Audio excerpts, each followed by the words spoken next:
मेरा नाम इमाम अली जंजी, मैं इस्लामकोट के रहने वाला हूँ। बेसिकली तो मैं शायर हूँ। तो शायरी के हवाले से जो हम शायरी वगैरह लिखते हैं, उस शायरी में लिखने का एक हमारा मकसद होता है। आज जो मैं आपको बता रहा हूँ वो एक मेरा नज़म है। वो नज़म आपको बाद में सुनाऊँगा। उनसे पहले उनकी एक कहानी, एक हकीकत आपके सामने रखूँगा। ये एक उजड़े हुए गांव की कहानी है।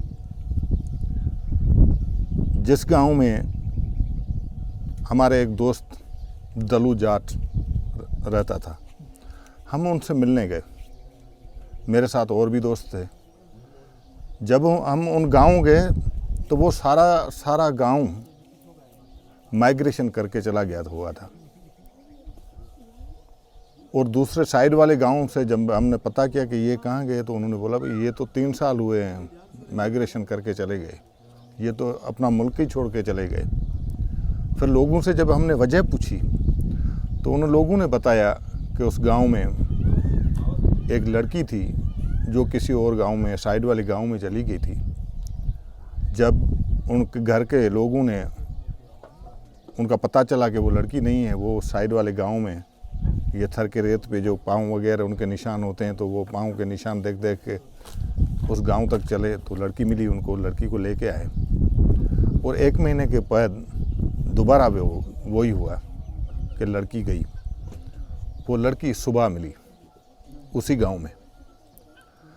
उसके बाद बारिशें पड़ी, लोगों ने खेती बाड़ी का काम स्टार्ट किया। खेतियां बाड़ियां, वो जो लोगों ने अपनी जो खेती बाड़ी की, वो जो फूल पके, जब उनकी ज़मीन की जो भी आबादी थी वो जब तैयार हो गई, उस टाइम क्या हुआ कि उस साइड वाले गाँव के लोगों का जो माल मवेशी, भेड़ें, बकरियां, रिडा, जो गाय वगैरह है, वो उनके खेत में आ गई। तो उस हारी ने बोला, यार आप लोगों ने वैसे ही आपने माल को क्यों छोड़ दिया है? आपको पता है कि हमने ट्रैक्टर लगाया है या हमने ऊँटों से वो तारीख देकर, मजदूरी देकर हमने ज़मीन को आबाद किया है, आपने इनको क्यों छोड़ा है? वो थोड़ा सा जज्बाती हुआ। तो जो बाहर जो मवेशियों का मालिक था, उसने बोला, आप मवेशी इतने क्यों आज इस पे हो रहे हो? आपको जज्बात तब कहाँ गए थे जब आपकी लड़की 2 बार हमने वापस कर दी थी? तब आपको जज्बात नहीं आ रही थी? आज आपको जज्बाती हो रहे हो, आप मुझे जो गलत अल्फाज गुस्से में बोल रहे हो। जब उसने वो ये आप अल्फाज सुने, फिर वो वापस आ गया और सारे महल्ले को, जो भी उनके 15 से 20 घर थे उनके गांव के, वो सारे रिश्तेदार थे आपस में, उन सारों को बुला लिया उन्होंने बोला, लोग अभी मुझे ताना दे रहे हैं, लोग ताना पीट रहे हैं और अभी यहाँ रहने का कोई मकसद नहीं है। और मजबूरी तौर उन सारों का फैसला हुआ कि अभी ये इस गांव को छोड़ना पड़ेगा। उसके बाद उन्होंने अपनी गायें बेचीं, बकरियां, भेड़ें, ऊँट, घोड़े, ज़मीनें, वो जो अपना घर मकान बने हुए थे, वो सारा सब कुछ उन्होंने बेच दिया। कुछ लोग आए थे जिन्होंने मिन्नत भी की, भाई आप नहीं चले जाएं। किसी एक बंदे ने कहा, उसी के कहने पे नहीं जाएं, लेकिन उन्होंने बोला कि ये जो एक धनार भी हमें ऐसे बोल रहा है, तो कल हम इस गांव में इस ज़मीन पे कैसे जी सकेंगे। और उसके बाद जब उनका फैसला हुआ तो यही फैसला हुआ कि जब लोग बोल रहे हैं कि आपको शर्म नहीं आ रही, आप बैठे हैं, आपको अच्छा यही है कि आप मुल्क छोड़ कर चले जाएं, आप इधर क्यों बैठे हैं? और उसके बाद हमें रहने का कोई जवाज़ ही नहीं है। तो जब वो लोग माइग्रेशन कर रहे थे, उस टाइम वो इनका जो वो दलू जाट था, वो इतना सखी मर्द था कि सूरज डूबने के बाद उनके गांव से कोई बंदा गुजरता था, उसको बोलता था कि आप खाना पीना खा कर फिर चले जाएं, हमसे अभी से सूरज डूब गया है, आप वैसे नहीं जाएं। उसको दूध और रोटी खाना वगैरह जो है वो सारा कुछ खिला पिला कर फिर उनको छोड़ते थे। वो बहुत परेशान हुआ। गाड़ियाँ आ गई, इन्होंने सारा जो अपना सामान समेट लिया, गाड़ियों में रखा। फिर उन घर की जो औरतें थी, उन्होंने घर के आंगन पे खड़े हुए जो उनके दरख्त, उगाए हुए दरख्त लगाए हुए थे, उन दरख्तों को उन्होंने भाकर पा ली दरख्तों को पकड़कर उन्होंने बड़े बड़े आवाज़ से जो चीखें मारी, और बाद में उन दरख्तों के पत्ते जो उतारे और वो उन पत्तों को उतार कर उनको बंद कर दिया कि ये हम साथ लेके जाएंगे और वहाँ जाके देखेंगे तो हम जिस आंगन पे, हम जिस घर में रह रहे थे, हम जिस धरती पे रह रहे थे, उसकी यादें ये जो हमारे साथ है उसके निशाने हैं, ये हमारे जो दरख्त हैं उनके ये पत्ते हैं। और उनके चूल्हे में जो जली हुई लकड़ियाँ, उनकी जो हम तो फुलियार बोलते हैं, राख बोलते हैं, जो उर्दू में राख बोला जाता है, वो राख वो भी साथ लेके गए थे। हमने जो आखिरी खाना पकाया था उसमें जली हुई लकड़ियों की ये आखिरी खाक है। ऐसे बंदे वो थे। अच्छा, उन गाँव का एक ये भी था कि उन गाँव की औरत कभी कुएं से पानी भरने नहीं जाती थी।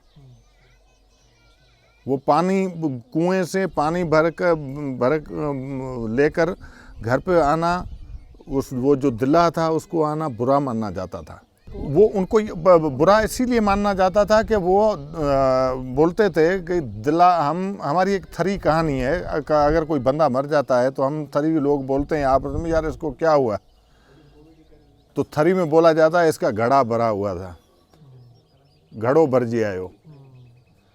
तो इसलिए इनका वो जो घर पे कभी भी दिला पानी का भर कर लेके नहीं आते थे, पानी जरीकन में लेके आते थे, पानी वो जो ट्यूब है उनमें लेके आते थे, जो वो टामे के दिले मटके लेके आते थे, लेकिन मिट्टी के दिले में कभी भी पानी वो घर पे नहीं लेके आते थे।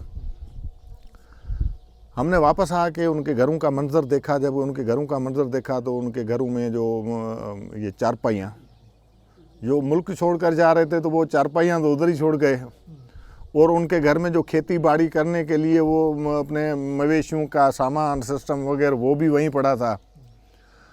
अर्ट होता है जिसपे औरतें जो है वो अर्ट पे जो कपड़ा है उस पे वो बनाती हैं, ये खत्ता लोई वगैरह ये सिस्टम बनाती है, तो वो भी उधर ही पड़ा था।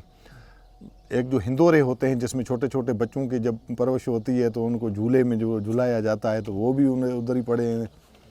ये सारा जी वो यूँ ही पड़ा था, 3 सालों से पड़ा था, किसी लोग ने नहीं उठाया। हमने पूछा उनसे, वो मोहम्मद एक बंदा मिला, उसने पूछा भाई ये क्यों पड़े चाहिए, यार ये खुद को नसीब नहीं हुआ था, हमें कैसे नसीब हुआ, ये यहीं पड़े हैं बस, किसी ने कब्जा नहीं किया है। ज़मीनें वगैरह तो लोगों ने ले लिए हैं, लेकिन गाँव का मंजर वो सारा का सारा वैसे उजड़ा हुआ पड़ा है, जिसमें वो सारा कुछ जो उनके जो बर्तन वगैरह टूटे हुए हैं, उनके वो टोटे पड़े हुए हैं, चारपाइयों के टोटे पड़े हुए हैं, सारा कुछ वैसे ही बिखरा हुआ है। ये मंजर जब हमने देखा, उसके बाद उन्होंने बोला जब गाड़ियां जा रही थी तो वो जो दल्लू जाट था उसने गाड़ी के आगे आकर बैठकर जो ये धूल रेत थी ये लेकर अपने माथे में डाली, और बहुत वो चीखा, उस धरती को सजदे करने लगा। तो मैं इस धरती को छोड़ने वाला नहीं था,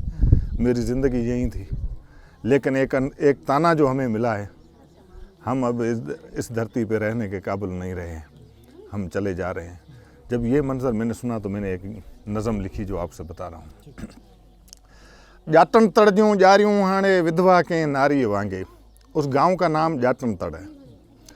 जाटन तड़ जारियूं हाणे विधवा के नारी वांगे, जिनमें मुर्गो माछक नाहे, धूड़ उड़े पई छारी वांगे। वीराननि सां वेड़ा छायल रत कुठे जी धप अचे थी, जंहिंमें को आसीस बि नाहे, जीअन कंहिंखे जप अचे थी, जंहिंमें सारी सुञ वसे थी, इंसानियत जी उञ वसे थी, रेगज़ारी ऐं रुञ वसे थी।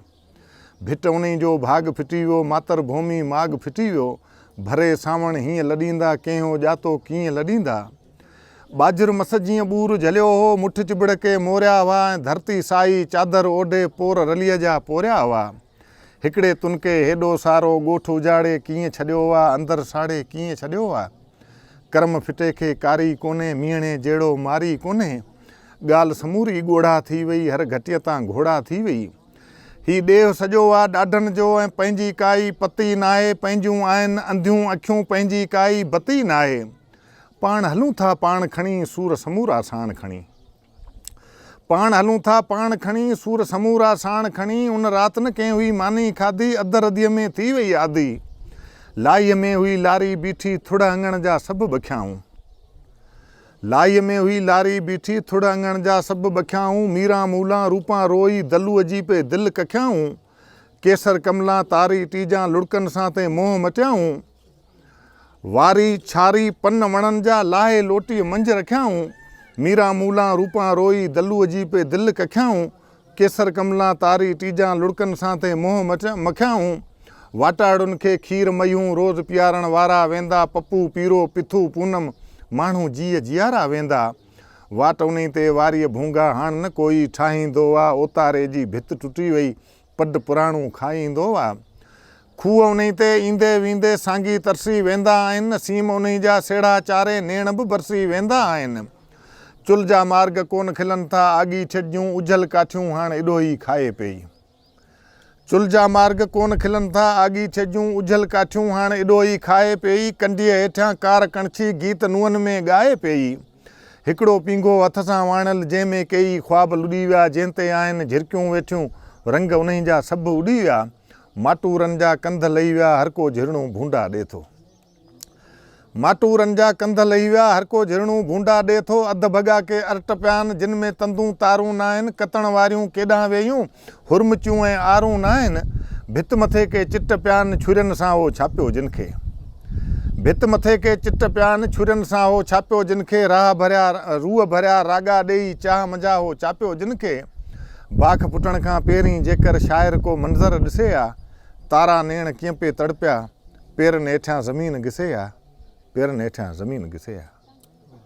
इस नज़म लिखने के बाद तकरीबन 1 साल के बाद उन लोगों तक भी ये नज़म पहुंचा और उन लोगों ने मुझे मैसेज किया तो हम आएंगे उमरकोट, तब बराए मेहरबानी हमसे मिलना, कुछ चीज़ें आपसे हम शेयर करेंगे।